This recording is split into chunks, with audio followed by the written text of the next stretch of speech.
Mara vilayetinin Bayramalı şäheriniň merkezi bazary 3 gün bäri ýapyk bolmagynda galýar. Bazar administrasiýasy munyň sebäpleri barada resmi düşündürüş bermese-de, bu ýerde söwda edýän telekeçiler muny Aşgabatdan vilayete, şolsanda söwda nokodyna barlygçylaryň gelendigi bilen düşündürýärler.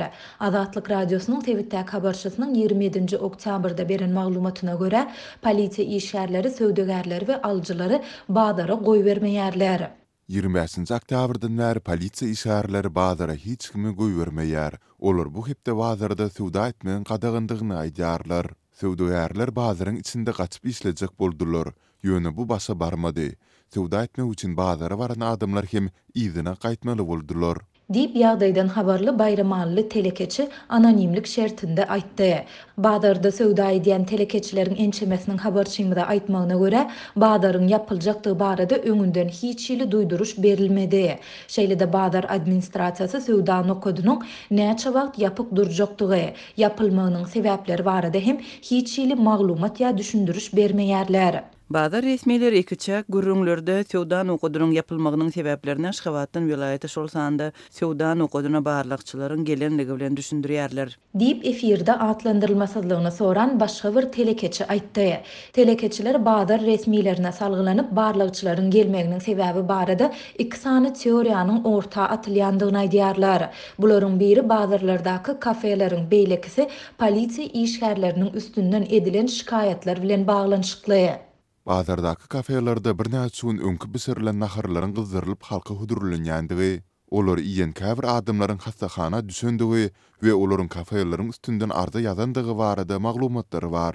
Mundan başga-da bazardaky polisiýa işgärleriniň durly bahanalary bilen söwdegärlerden we bazara gelýän adamlardan pul toplaýandygy, pul bermeýänlere çilim çekýändygy, nasatýandygy ýa-da ýanynda hapa kagazlaryň kändigini aýdyp, olara jerime ýazýandygy ýa-da olary polisiýa bölümine alyp gidýändygy barada maglumatlar hem bar.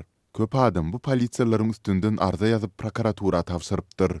Dip Bayramaly telekeçi aýtdy. Azatlyk baýdylanlar barada Bayramalynyň merkezi bazaryndan, häkimliginden we polisiýa bölümünden goşmaça maglumat ýa kommentariýa alyp bilmedi.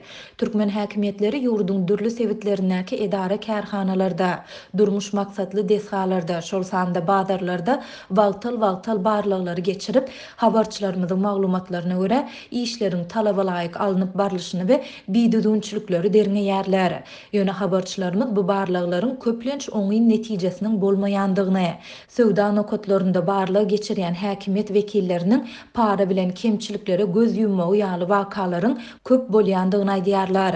Şu hepdäniň başynda mardak habarçylarymyz vilayetin polisiýa müdürliginiň ýangyn howpsuzlygy bölüminiň işgärleriniň durmuş maksatly deshalary, hojalyk jaýlaryna we hususy eýçilikdäki dukanlara aýlanyp ýangyn döredip biljek enjamlary barlaýandygyny habar berdiler. Şonda habarçylarymyz barlykçylaryň kemçiliklere göz yummak üçin her edaradan adından 400-500 manat para soraýandygyny hem aýtdylar.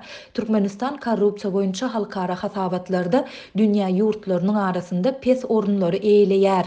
Transparency International guramasynyň 2021-nji ýyldaky korrupsiýa garaýyş indeksinde Türkmenistan 180 ýurduň arasynda 165-nji oruny eýledi.